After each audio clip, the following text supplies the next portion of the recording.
Hey guys, it's Alex from 7th Hour Films back again with JoJo's Bizarre Adventure.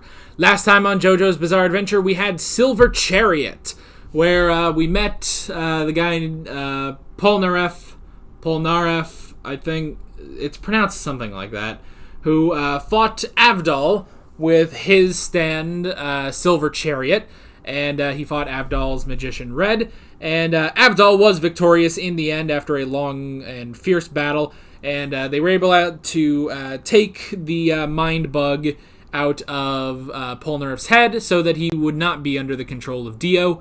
And then at the end, Polnareff was like, "Hey, I'm looking for a guy with 2 right hands that raped and killed my sister. Now y'all aren't that. You guys aren't that guy. But I think that guy might be working for Dio. So can I come along anyway?" And they were like, yeah, sure, why not? And so we have our squad of 5 moving on as we get onto, I think we're going on a boat now. The boat that Joseph got so that they can travel to Egypt. And yeah, that was pretty much that. This is where I say no spoilers. In the comments is also where I say that if you want to watch my reaction to this episode of JoJo's Bizarre Adventure, what you gotta do is head down in the description or to the pinned comment, click on the link there, and that will take you over to the reaction. You can watch it, hopefully have a good time. When you're done with that, you can pop right back over here for the discussion. So with that being said, let's go ahead and get right into this episode of JoJo's Bizarre Adventure. Here we go.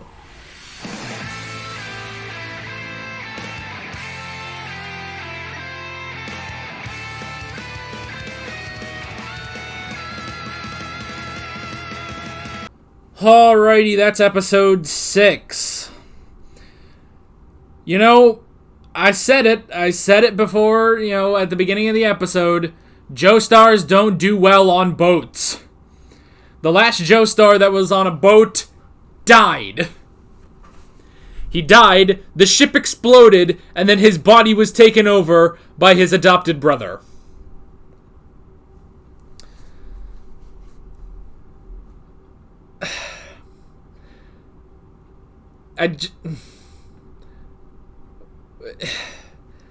Man, Joestars are not good with just public transportation in general. Between this and the plane, between this and planes, they just can't deal with public transportation. Okay, that was a good episode. That was a really good episode. Man, oh man, I have to say, I'm glad we had this episode because it helps me with. Okay, look, we gotta talk about this. So we're on episode 6, and I kind of keep forgetting that Jotaro is the main character now. I honestly keep forgetting that, mainly because Joseph is still here. Because Joseph is still here, I'm just, I don't know, the past 6 episodes, we've had stuff with Jotaro, don't get me wrong, but, the past 3 episodes, episodes 3, 4, and 5, had little to do with Jotaro. It was mainly oh, well, this is about, Holly, and her stand, and, okay, Jotaro's not really doing much, or on the plane when it's well, okay, we'll have Hierophant Green take care of this, or last episode when it was Avdol who took care of Polnareff, and that's all great because we get other characters in there. But yeah, after episode 2, we really didn't get a lot of Jotaro doing anything, but this was a return to that. This was a return to Jotaro being basically the main character, even though still I feel like he's just kind of along for the ride. I feel like Joseph is still the driving character here, which is weird because he's still because he's not the protagonist anymore. He's a protagonist, but he's not the main protagonist anymore,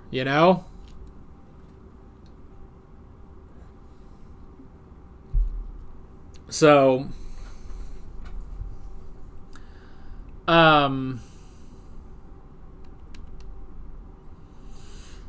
So yeah, But this episode was really good for that. And also, this episode was really good for kind of like evening out Star Platinum a little bit. Because, and we've kind of talked about this before, Star Platinum is a little OP. Like, he is ungodly OP, honestly. Like, let's all be honest. And you guys have agreed with me before in the comments, but I feel like this episode was a little bit better. Like, it showed, even though, yes, Jotaro and Star Platinum won in the end, like, it did show that it's like, Star Platinum's not perfect. Like, he's not perfect. It does take a little bit of hardship before Star Platinum can win. And granted, we sort of had that before when Jotaro fought Kakyoin, because that was also tricky for Star Platinum. So yeah, I don't know. I will say, because we've also talked about this before too, that not only is Star Platinum OP, Jotaro is also a little OP. I don't want to, like, not fully, like, there's nothing that's, like, too OP so far, but, like, between everything with, like, the precision and stuff with Star Platinum, and, it was Jotaro that, figured out how to find the beetle in order to find where Dio is and stuff like that. But this episode, like, again, it sort of levels the two of them out, which is good. Because, yeah, that's the thing, is that, like, the show can't do this, like, where it's like, oh, well, he's just really OP. That does not work in JoJo's Bizarre Adventure. Because Jonathan, while yes, he was able to defeat Dio in episode 3, he wasn't able to kill him. And he needed to train with Hamon in order to beat Dio once and for... well, once, really, but still. And then even Joseph, Joseph, like, when he would, like, luck out against Straizo and Sanviento, but then he needed legitimate, a month's worth of training in order to face the other Pillarmen, and even then, he still kind of lucked out when defeating Cars. Jotaro, we haven't had that yet. We haven't had, and we're 6 episodes in. Now, granted, because of how long Stardust Crusaders is, we can say that, there can be a little bit of leeway here with when things are going to be happening in this.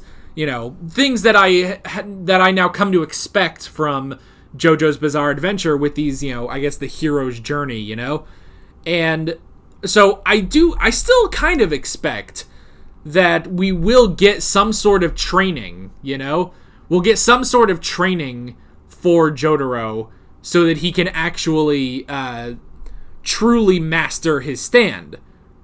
That said, he's still pretty OP. Like, the only thing I could think is maybe if they find Dio and Jotaro maybe gets his ass kicked or something, And then you have to train in order to face Dio again.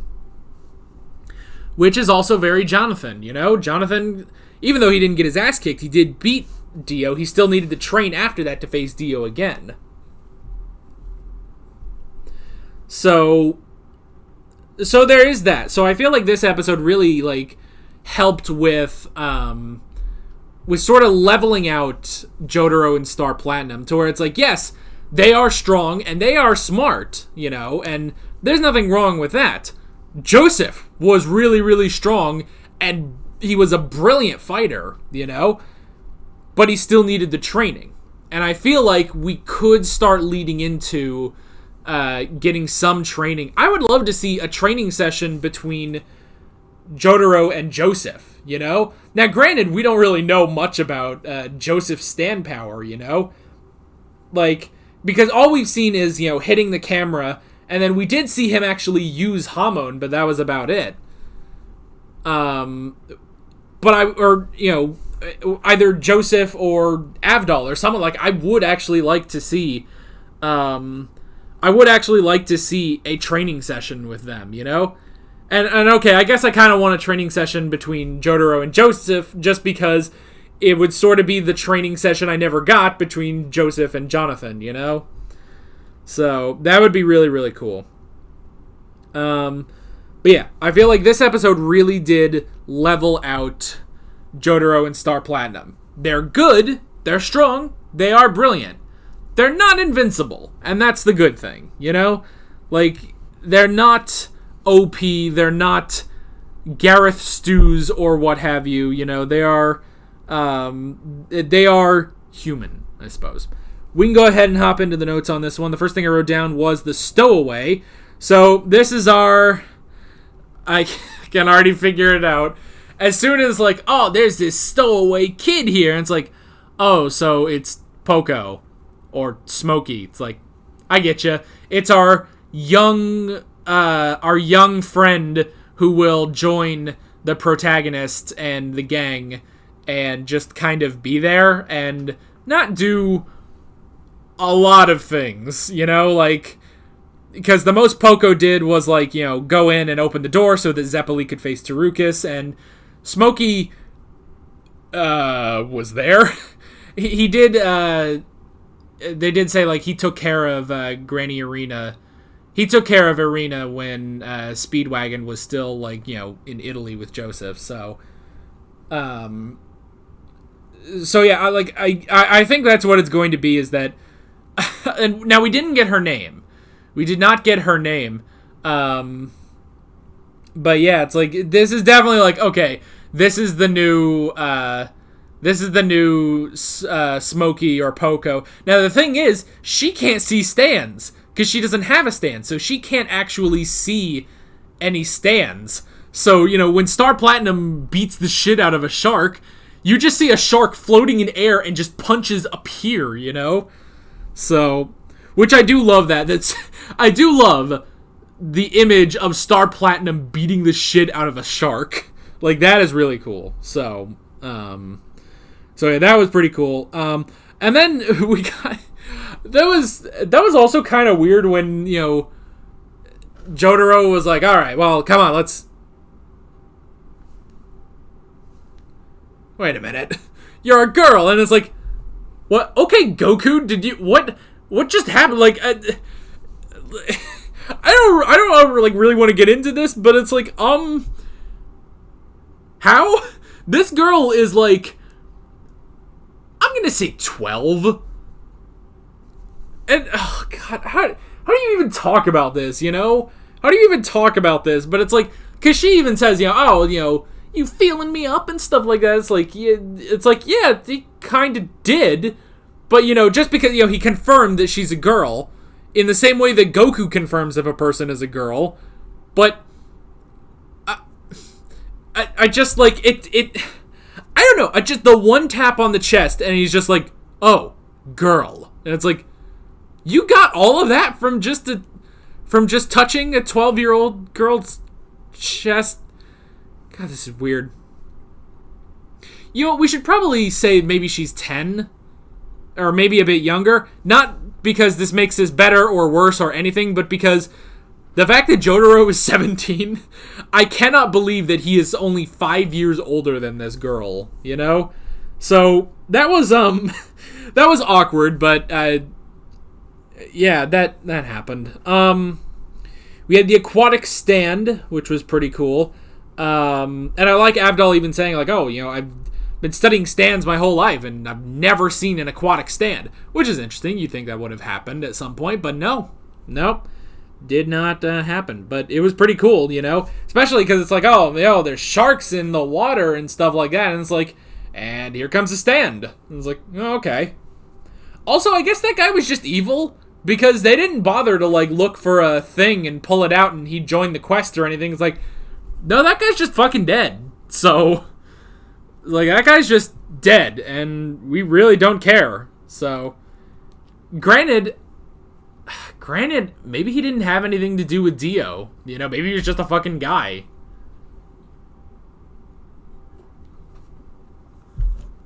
I don't know.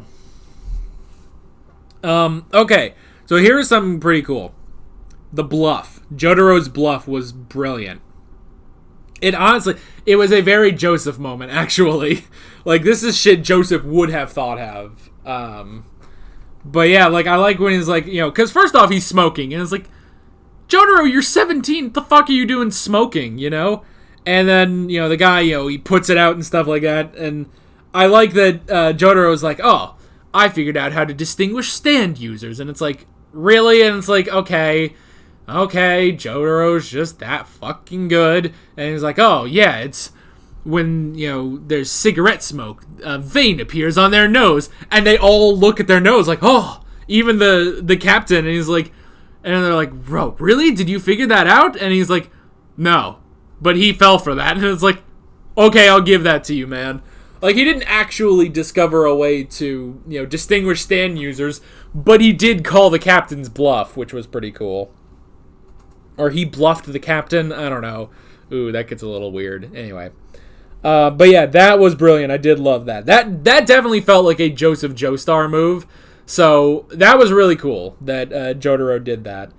And then, yeah, we got Dark Blue Moon, which was the Fate Captain's stand. Pretty cool design. Like, I like it wasn't just a fish, like it had like 4 eyes and like the colors were pretty cool. Like, I like that. And it had barnacles. Yeah, so it had a bunch of barnacles that were sapping Star Platinum of his power. Which, again, shows Star Platinum is not invincible. Even though he did, before they even hit the water, Star Platinum beat the shit out of him. But still, like,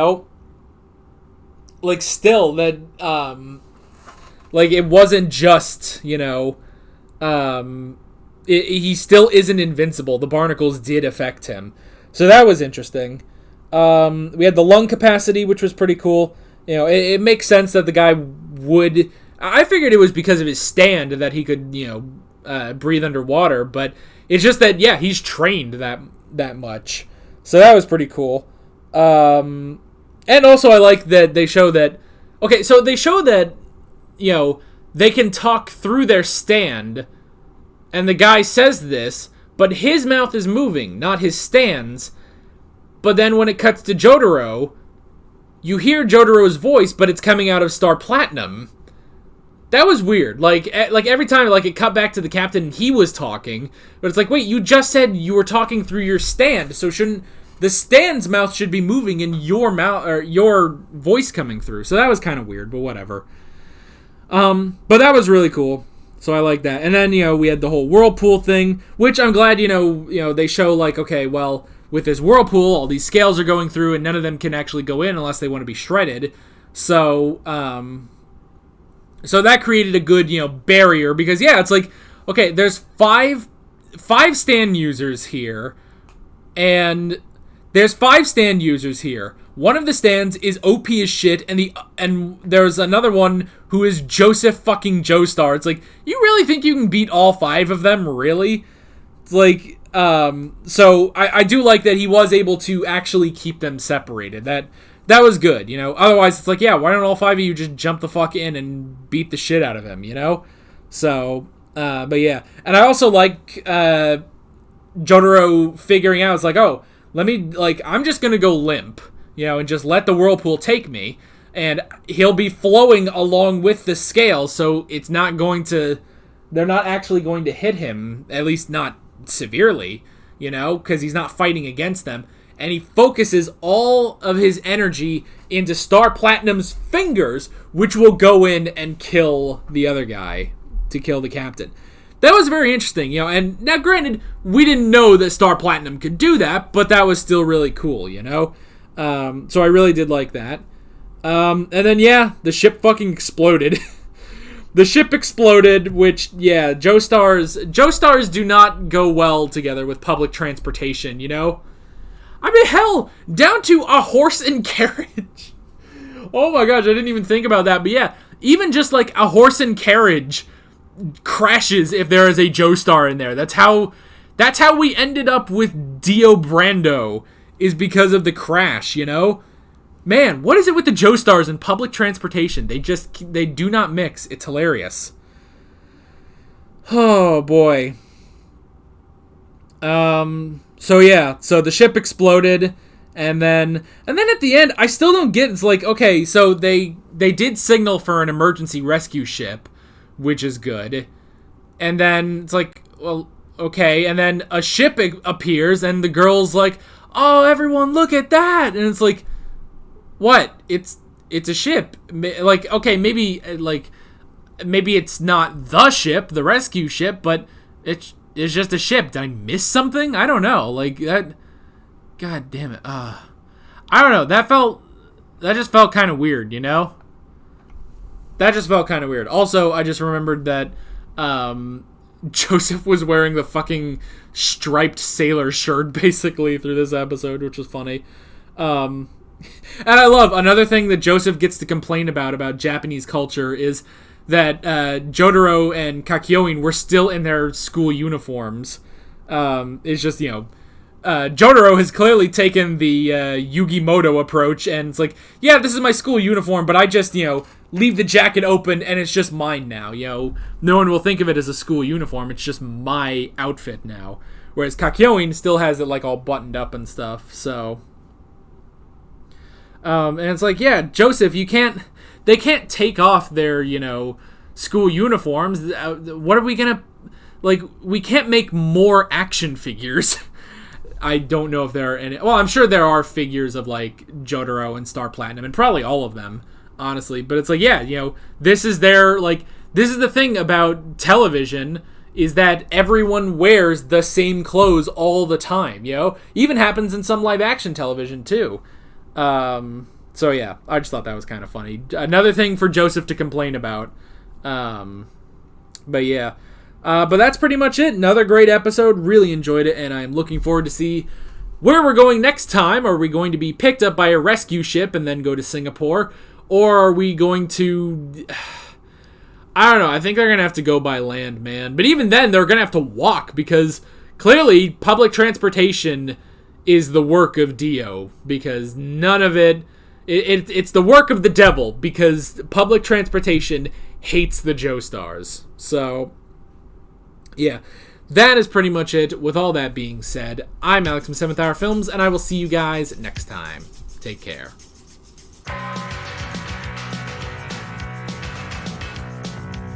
Alright guys, thanks for watching this video. If you want to watch more of my JoJo's Bizarre Adventure reactions, you can click on the playlist, you can subscribe if you haven't done that already, and be sure you hit that notification bell. You can support me on Patreon and follow me on social media, links below in the description. See you guys later.